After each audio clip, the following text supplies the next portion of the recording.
Alien Girl was seconds away from becoming Alien Barbecue when a human hero appeared.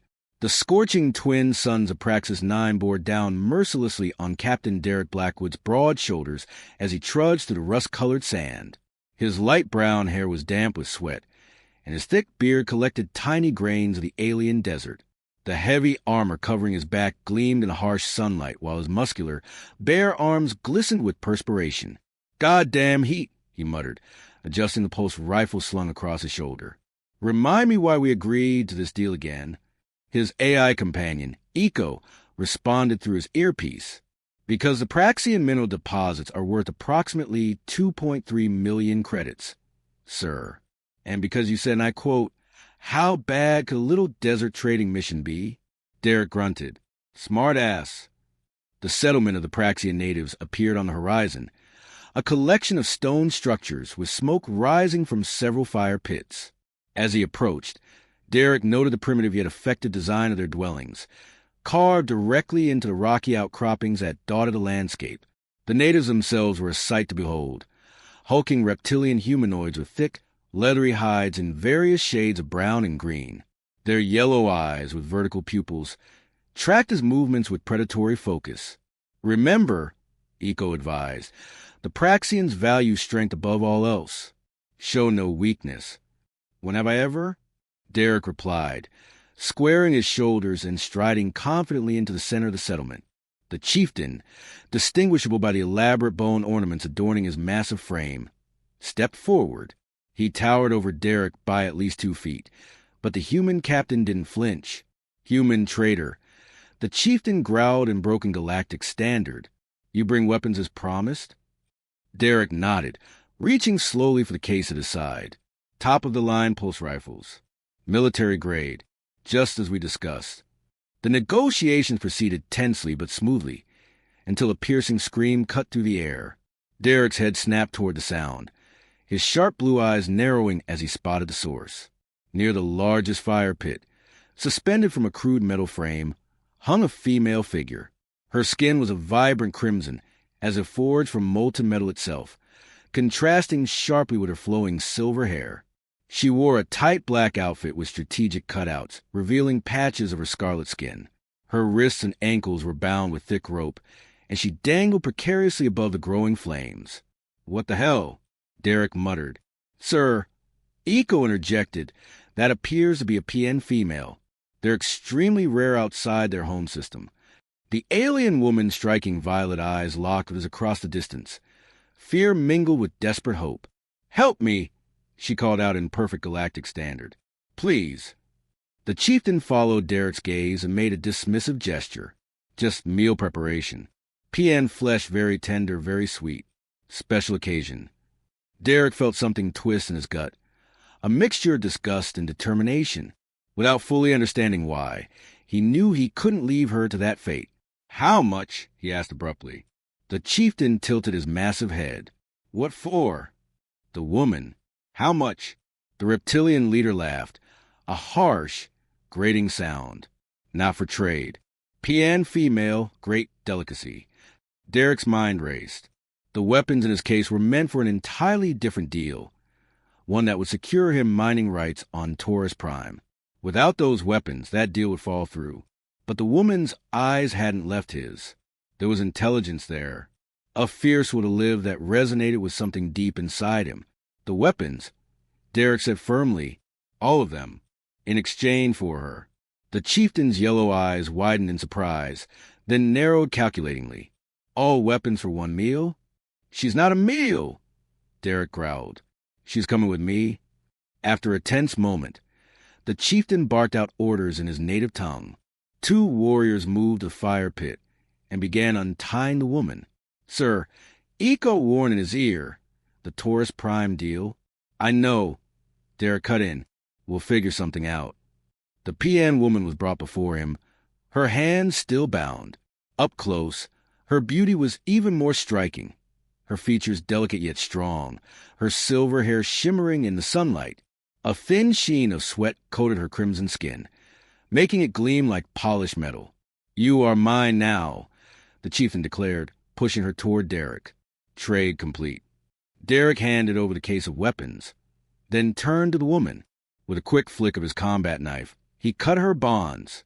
"You're not mine," he said quietly. "You're free, but you might want to stick with me until we're off this rock." Relief and gratitude flooded her violet eyes.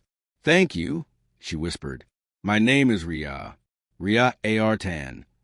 "Derek Blackwood," he replied, then gestured toward the path leading back to his ship. "Let's get the hell out of here before they change their minds about dinner." As they walked away from the settlement, Derek couldn't help but notice the way Riya moved, graceful despite her ordeal, with a natural confidence that suggested she was more than just a damsel in distress. "So," he said casually, "want to tell me how a PN ended up as the main course at a Parisian barbecue?" Riya's lips curved into a small smile. "It's a long story, Captain Blackwood." "Well," Derek replied, glancing back at the settlement receding behind them, "we've got a long walk ahead of us." Derek chuckled. "I prefer independent trader, though some less charitable types might use words like smuggler or mercenary." "A man of many talents," Riya said, her violet eyes twinkling. "You have no idea," Derek replied, his voice dropping slightly. The tension between them was palpable now, a living thing that seemed to fill the small cockpit.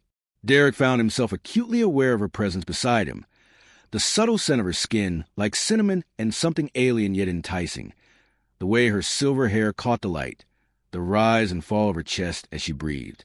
"Krell vessels no longer on sensors," Echo reported. "We appear to have evaded pursuit." "Set autopilot," Derek ordered, not taking his eyes off Riya, "and engage privacy protocols."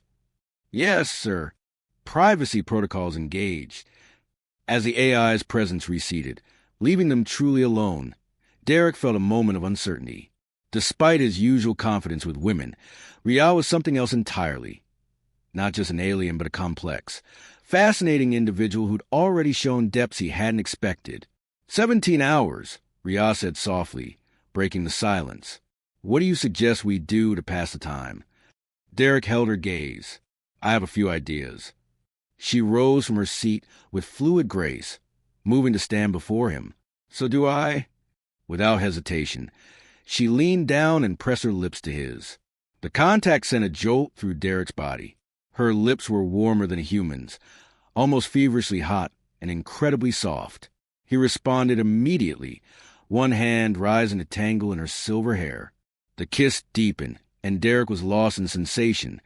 The heat of her, the alien sweetness of her taste, the surprising rightness of it all. When they finally broke apart, both were breathing heavily. "I've been wanting to do that since you cut me first," Riya admitted, her violet eyes dark with desire. "Funny," Derek replied, his voice rough. "I've been thinking about it since I first saw you." He stood, pulling her against him, reveling in the feel of her body against his. Her crimson skin radiated heat through the thin fabric of her jumpsuit.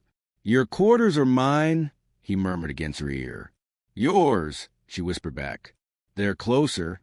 They barely made it through the door of his cabin before they were in each other's arms again. The universe beyond the nomad forgotten in the discovery of each other. Hashtag. 8 hours later, Derek examined the Krell insignia he had just fabricated. The metallic emblem gleamed under the workshop lights, its jagged edges mimicking the distinctive mark of Krell military vessels. "This is either brilliant or suicidal," he muttered. Riya looked up from the console where she was programming Krell identification codes into the Nomad's transponder. Her silver hair was tied back in practical braid, but few strands had escaped to frame her crimson face. Even focused on work, she radiated an allure that kept drawing Derek's gaze. "The line between brilliance and suicide is remarkably thin in my experience," she replied with a wry smile, "especially where humans are concerned." Derek chuckled. "You're learning fast." He held up the insignia. "Will this pass inspection?" Riya approached, her movements carrying that fluid grace he'd become intimately familiar with. She took the emblem, her fingers brushing his deliberately. The contact sent a pleasant jolt through him, memories of their earlier passion flashing through his mind. "The craftsmanship is impressive," she said, examining the insignia closely. "But Krell supply vessels of this class would have the command sigil here." She pointed to the upper quadrant. Easy fix, Derek said, taking it back. What about the hull modifications? Echo is applying the external camouflage now. The nano paint should give us the appearance of Krell alloy plating. She paused, her violet eyes meeting his. Your AI is remarkably adaptable. Echo's special, Derek agreed. Technically illegal in 3 systems due to her learning capabilities. The Terran Alliance has strict regulations on AI development after the Nexus Rebellion. Yet another example of human ingenuity, Riya observed. Creating something so advanced it frightens you, then using it anyway. That's humanity in a nutshell, Derek said with a laugh. Scared shitless, but moving forward regardless.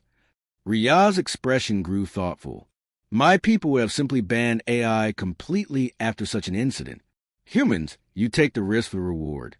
Speaking of risks, Derek said, returning to the workbench, we need to discuss what happens if we're caught. The mood in the workshop shifted instantly. Riya's posture stiffened, her hand unconsciously moving to the fire crystal at her throat.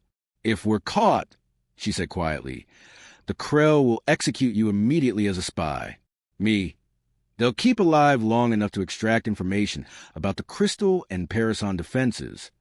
Derek nodded grimly, which is why I've modified these. He opened a drawer and pulled out 2 small metallic capsules. Neural disruptors. Painless. Instantaneous. Last resort only. Riya took one of the capsules, weighing it in her palm. On my world, we call these mercy gifts. Her eyes met his, understanding passing between them. Thank you.